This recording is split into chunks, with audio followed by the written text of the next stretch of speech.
Acre, 1189. Le soleil du Proche-Orient brûle les remparts de cette cité assiégée. 3 géants de l'Occident ont répondu à l'appel du pape pour reprendre Jérusalem des mains de Saladin. Richard Cœur de Lion, seigneur angevin et roi d'Angleterre. Philippe Auguste, roi de France et gardien des fleurs de lys. Frédéric Barberousse, empereur du Saint-Empire. Tous ont pris la croix. Tous convergent vers la Terre Sainte où Templiers et Hospitaliers préparent déjà le terrain, assiégeant sans relâche les murs tenus par les forces musulmanes et youbides. Mais le destin frappe cruellement les croisés. Barberousse, empli d'espoir et de foi, trouve la mort noyée dans les eaux tumultueuses d'un fleuve. Philippe Auguste, rongé par la maladie et sans héritier, abandonne le champ de bataille. Richard prend alors le commandement suprême. Acre tombe enfin. Mais dans sa victoire, le roi anglais renvoie les soldats germaniques chez eux, humiliés, vaincus sans avoir combattu. Pour le Saint-Empire, c'est un échec cinglant. La 2e fois que ces chevaliers reviennent bredouilles de croisade. Pourtant, sous les murs ensanglantés d'Acre, quelque chose vient de naître. Un modeste hôpital. Une simple tente médicale qui deviendra légende. L'ordre de la maison de Sainte-Marie des Teutoniques. À défaut de changer le destin de la Terre Sainte, ces chevaliers à la croix noire vont fonder la plus redoutable théocratie d'Occident et transformer à jamais l'histoire de l'Europe du Nord. Fin du XIIe siècle. L'hôpital teutonique existe à peine, écrasé par l'ombre titanesque des Templiers. 70 ans plus tôt, Bernard de Clairvaux avait créé la plus formidable confrérie de son temps, l'Ordre du Temple. Les chevaliers à la croix noire arrivent bien après leurs frères au manteau blanc, condamnés à vivre dans l'ombre de ces 2 géants que sont les Templiers et les Hospitaliers. Selon Bernard de Clairvaux, devenir Templier signifie mettre son épée au service de la chrétienté, défendre les intérêts de l'Église de Rome tels que définis par le successeur de Saint-Pierre. Templiers, Hospitaliers et désormais Teutoniques veulent protéger le Saint-Siège contre toutes les menaces. Extérieur, comme Saladin marchant sur Jérusalem. Intérieur, comme les hérétiques qui osent défier Rome. Pour Bernard, le mal rôde partout. Le devoir d'un chevalier de l'ordre est de le combattre sans repos, en faisant vœu de pauvreté et de célibat. Quand un membre coud un crucis signati sur son vêtement, cette croix symbolisant son appartenance à une armée de pèlerins, il refuse la corruption de l'âme pour une cause supérieure. Luxure, mariage, excès de nourriture, tout est strictement interdit. L'ordre du Temple accomplit l'improbable fusion du moine et du soldat. Ces chevaliers vivent comme retirés dans des monastères, mais défendent par l'épée ce qu'ils croient être la volonté du Christ. Ils sont les miliciens de Dieu. Leur succès est foudroyant. À leur apogée, on compterait entre 15 000 et 20 000 Templiers en Occident, dont 10% de moines soldats servant en Terre Sainte. Même l'ordre de l'hôpital, initialement dédié aux soins, se militarise sous l'influence de Bernard de Clairvaux. Face à ces géants, l'ordre teutonique naît à Acre en 1190, minuscule et fragile. Richard Cœur de Lion a renvoyé tous les Germains. Les croisés du Saint-Empire ont quitté le Proche-Orient. La simple existence de leur hôpital est précaire, menacée. Mais si 90% des Templiers ne sont pas soldats, c'est que la vraie force d'un ordre ne réside pas dans le nombre de ses guerriers. Derrière chaque chevalier au manteau blanc se cache un vaste réseau de propriétés foncières finançant son équipement, son cheval, ses campagnes. C'est par là que les Teutoniques doivent commencer. L'historien français Robert Fossier le révèle clairement. Les vœux de pauvreté des Templiers cachent une contradiction stupéfiante. L'ordre est l'une des plus grandes puissances financières de son temps. Servir la volonté du Christ exige une guerre sainte continue, dévorant d'énormes quantités d'argent et de ressources. Voyage vers l'Orient, garnison dans les forteresses, équipements, chevaux de rechange, tout coûte une fortune. Heureusement, au Moyen-Âge, la peur du jugement de Dieu domine les consciences. Le salut de l'âme obsède les vivants. Les seigneurs d'Occident soutiennent massivement les miliciens du Christ.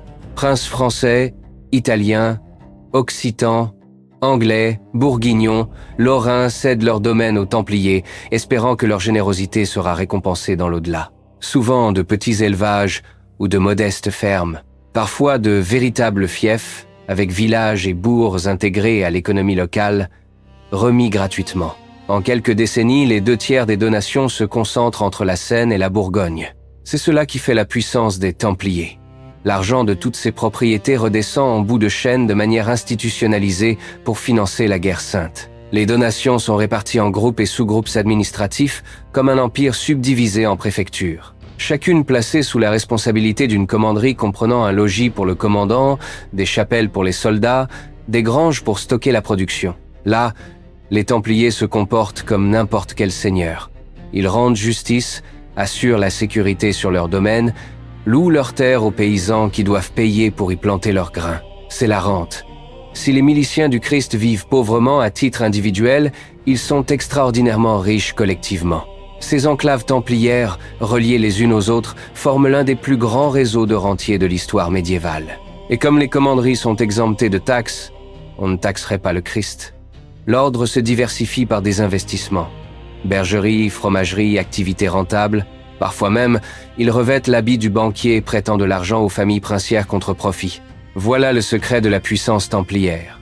Une économie de rente générée à partir de petits paradis fiscaux, les commanderies, entretenant un portefeuille d'investissement diversifié. Une organisation quasi étatique avec ses propres circuits financiers, sa propre armée, sa propre bureaucratie. Un constat qui inquiète le roi de France, Philippe le Bel.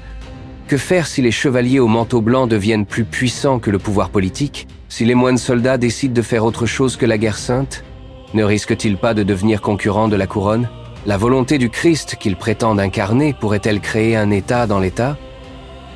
À Paris, en 1312, Philippe le Bel déclenche la plus grande opération policière du Moyen-Âge pour éviter ce danger.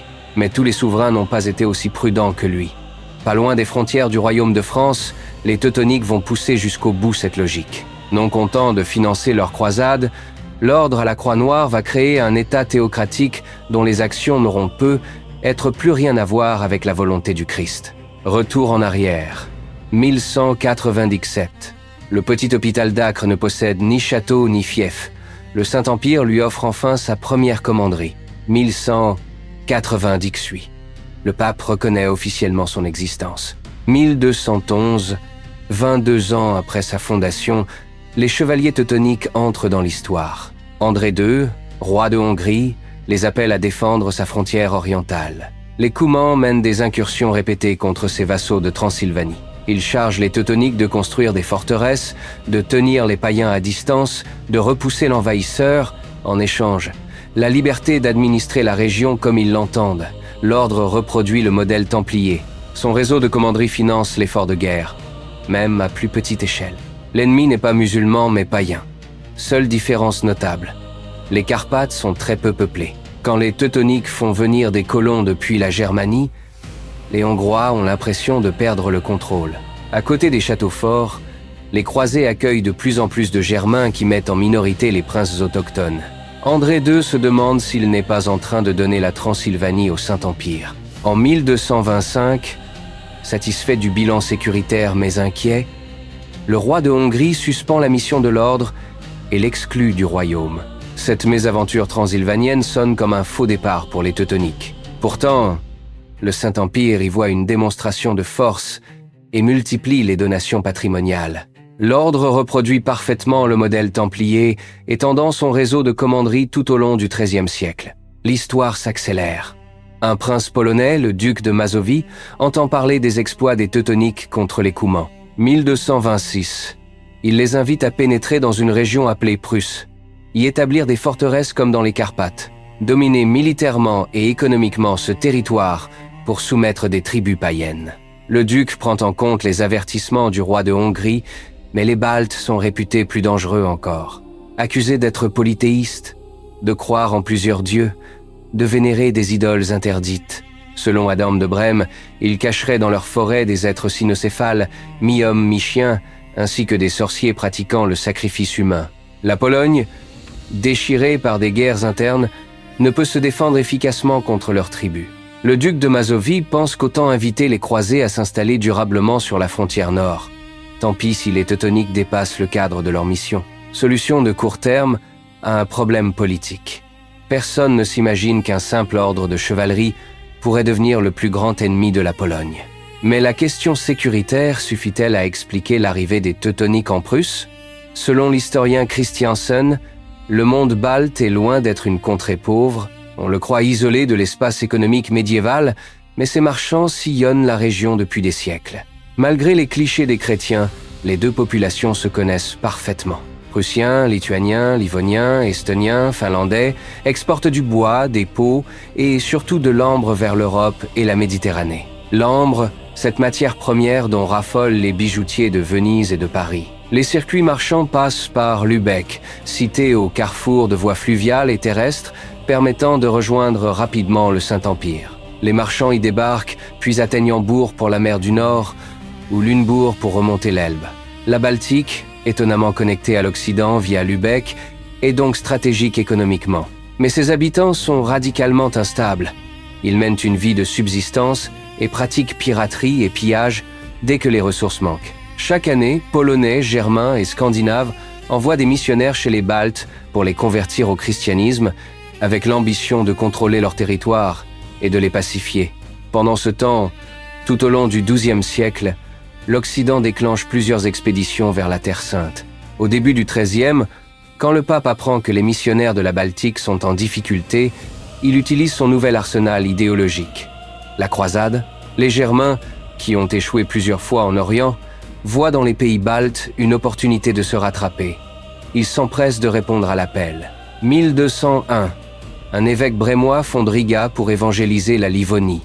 Il reçoit immédiatement le renfort de centaines de croisés germaniques. Les plus motivés fondent l'ordre de chevalerie des Porte-Glaives. Les autres arrivent au printemps, combattent les païens livoniens quelques mois, les convertissent de gré ou de force, obtiennent la rémission de leurs péchés et rentrent pour l'hiver. L'historien Martin Aurel écrit en 2025 que les croisades nordiques sont des guerres missionnaires revêtues du manteau de la croisade. Les miliciens du Christ viennent en Baltique pour évangéliser. Différence fondamentale avec les croisades orientales où l'objectif était de conquérir sans forcément convertir les musulmans. 1226. Quand le duc de Mazovie invite l'ordre teutonique en Prusse, l'Occident se jette déjà sur les pays baltes. Le Danemark fonde Tallinn en 1206. Lübeck, en embuscade, soutient les croisés depuis la côte en échange d'avantages commerciaux dans les territoires conquis. Les Polonais perçoivent ces expéditions comme une opportunité de sécuriser leurs frontières nord à un moment d'instabilité. Le duc n'avait-il vraiment aucun moyen d'anticiper la suite? S'imaginait-il que l'ordre resterait influençable, vu sa taille modeste. Il semble avoir manqué de prévoyance. Juste après l'arrivée des Teutoniques en Prusse, l'empereur germanique leur accorde la bulle d'or de Rimini. Ce texte les autorise clairement à administrer leur conquête de manière autonome.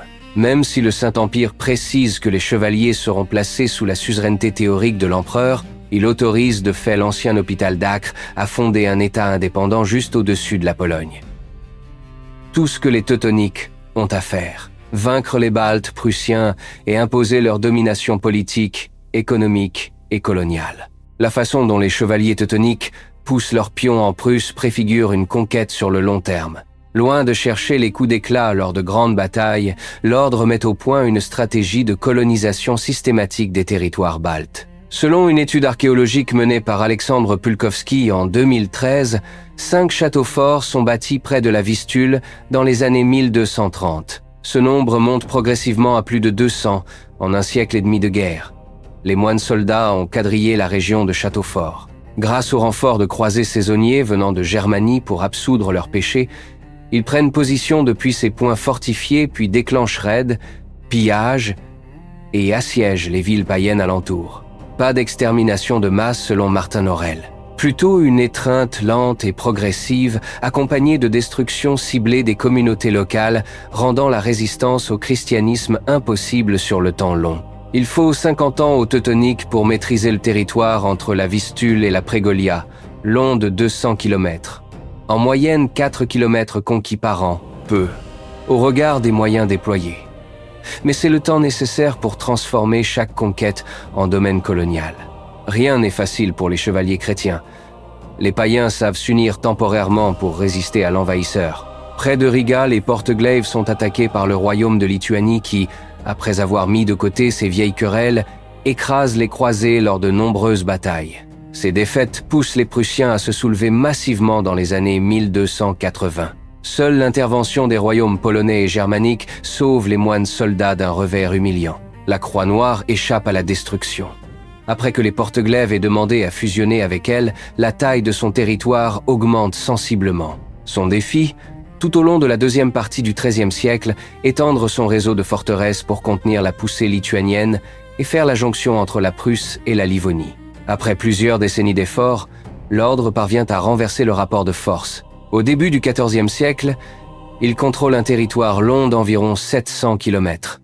Vers 1300, la taille de son domaine correspond à la distance entre Paris et Perpignan à vol d'oiseau. C'est à ce moment que les moines soldats commencent à dépasser complètement le cadre de leur mission initiale. Avec 700 km de colonies, de nouvelles villes comme Königsberg construites en 1255, aujourd'hui Kaliningrad en Russie, complétées par des alliances commerciales avec Lübeck, qui prend contrôle des comptoirs maritimes en créant la Ligue hanséatique, la Croix Noire devient la nouvelle puissance économique de l'Europe du Nord. Elle met en place un système de ségrégation sociale où les Germains possèdent la terre et où les Baltes sont réduits à l'état de serfs, soumis à leurs seigneurs dans le cadre du servage. Elle force la population à se convertir au christianisme. Sous l'autorité d'un grand maître, chef quasiment sans contre-pouvoir, l'ordre teutonique entame sa transition vers un état monastique aux allures théocratiques. Monastique, terme utilisé par Pulkowski pour désigner un système institutionnel géré par des moines armés. Théocratique.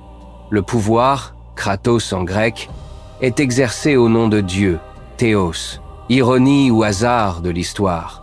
C'est justement quand les Teutoniques créent un nouvel État en Baltique que Philippe le Bel, en France, surprend l'Occident en annonçant l'arrestation de tous les Templiers. Clairvoyance du Capétien? Peut être. Le contexte prussien diffère de la situation française.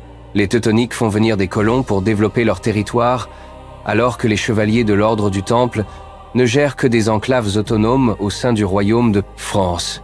Mais ce qui fascine, c'est la façon dont une organisation théocratique finit par devenir plus forte qu'un État royal. 1308. Le roi de Pologne demande aux moines soldats de l'aider à reprendre Gdansk. Les Teutoniques entrent dans la ville, écrasent la résistance comme convenu. Puis, à la grande stupéfaction de leurs alliés, ils massacrent les habitants polonais et refusent de rendre la cité. Le pape en personne condamne ces exactions. Il menace les membres d'excommunication. Le grand maître refuse de reculer et finit par annexer la ville. S'il prétend toujours suivre la volonté du Christ, il se comporte comme n'importe quel État médiéval. C'est peu être ça que Philippe le Bel craignait au fond de lui. Malgré l'engagement profondément spirituel des miliciens du Christ, ceux-ci ne peuvent échapper à leur nature profonde et s'engagent dans une quête du pouvoir. Les Français avaient d'autres raisons d'attaquer les Templiers. Le roi voulait renflouer ses caisses, mais laisser une organisation aussi puissante exister parallèlement à l'État royal aurait pu mal finir pour les Capétiens. La Pologne s'en rend compte trop tard. Après s'être fait voler Gdansk, elle n'est plus assez forte pour lutter contre les Teutoniques. La Prusse germanisée et protégée par un tissu imprenable de forteresses n'est que le début de ces problèmes. Au cours du siècle suivant, l'État monastique finit par dominer tous les pays baltes. Il achète le duché d'Estonie au Danemark en 1346. Il mène une guerre continue contre la Lituanie, le dernier grand État païen d'Europe. Son histoire s'arrête brutalement au début du XVe siècle. Un grand-duc lituanien appelé Jogaila, après s'être converti au christianisme et après avoir demandé la reine de Pologne en mariage, crée un royaume unifié et fédère les deux pays. À Grunwald, en 1410, il venge enfin les Polonais en écrasant l'ordre teutonique.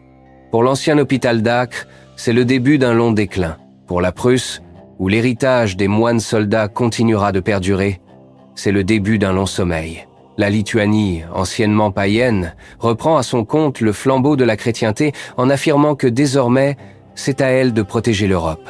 Elle convertit les derniers païens, lutte contre l'expansion musulmane en mer Noire et repousse l'influence russe. Preuve que derrière les ambitions religieuses se cachent souvent des intentions politiques aux conséquences parfois insoupçonnées. De l'humble hôpital sous les murs d'Acre à la plus puissante théocratie d'Occident, les chevaliers teutoniques ont prouvé qu'une organisation religieuse pouvait défier les royaumes et façonner le destin de nations entières. Merci d'avoir voyagé avec nous à travers le temps. Si ce récit vous a éclairé sur notre histoire, abonnez-vous à Les Récits du Temps pour continuer à explorer les grands moments qui ont façonné le monde.